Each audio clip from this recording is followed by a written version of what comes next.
Hey guys, so for my informative speech, I decided to do the Transcontinental Railroad.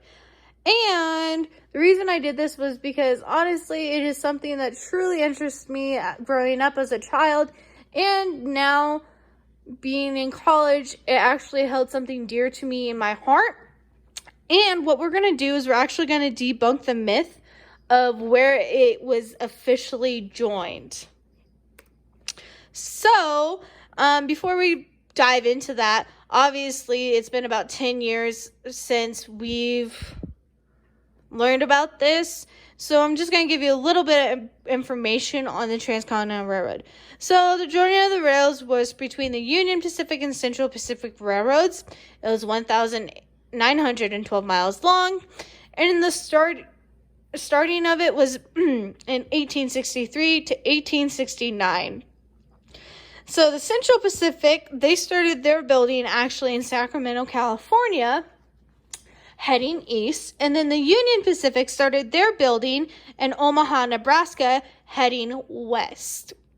Now you're thinking, why Omaha, Nebraska, and not further back east? Well, they already had a series of railroads connecting each other. And of course, it was right before the Civil War or prime time of Civil War. And there's more railroads being built. Now, this actually meant from coast to coast. So, when Union Pacific started building in Omaha, they already had a series of railroads from east already point to west, which was Omaha, and they decided to continue building further. So that's where the Transcontinental Railroad came into point. Now, the official meeting point of those two railroads happened to be Promontory Point, Utah. And the official ceremony for that was considered the Golden Spike Ceremony. The Golden Spike Ceremony was where a golden spike, which was 17.6 carats of gold, driven in. That was the very last spike driven in to connect those two railroads, which happened to be on May 10th, 1869, officially joining those railroads. So the directors at the ceremony for both railroads, Union Pacific and Central Pacific, previously mentioned, were Leland Stanford, C.P.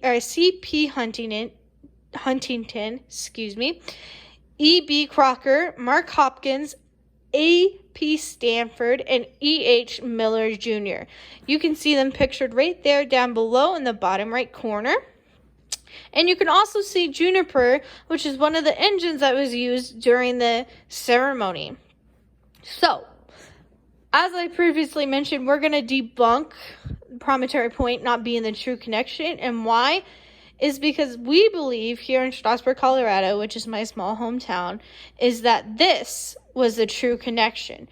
Because there was two small minor lines considered the Denver Pacific and Kansas Pacific railroads. Those were later, of course, absorbed by the Union Pacific. But because these lines were connected to each other, this was the true completion. So, a little bit of information is Denver Pacific actually was building from Denver to Cheyenne, Wyoming.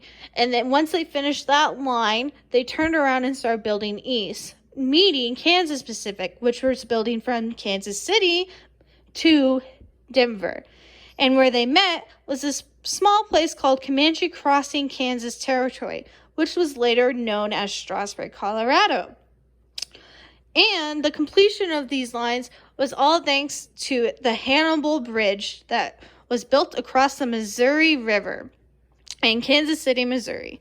Now, before this, they had ferries that would transport people from the east bank of the river, where the line ended, to the west bank of the river, where the line began again. And so what you do is you would ride your train to the east bank of the river, hop off, get onto a ferry across, and then get back on.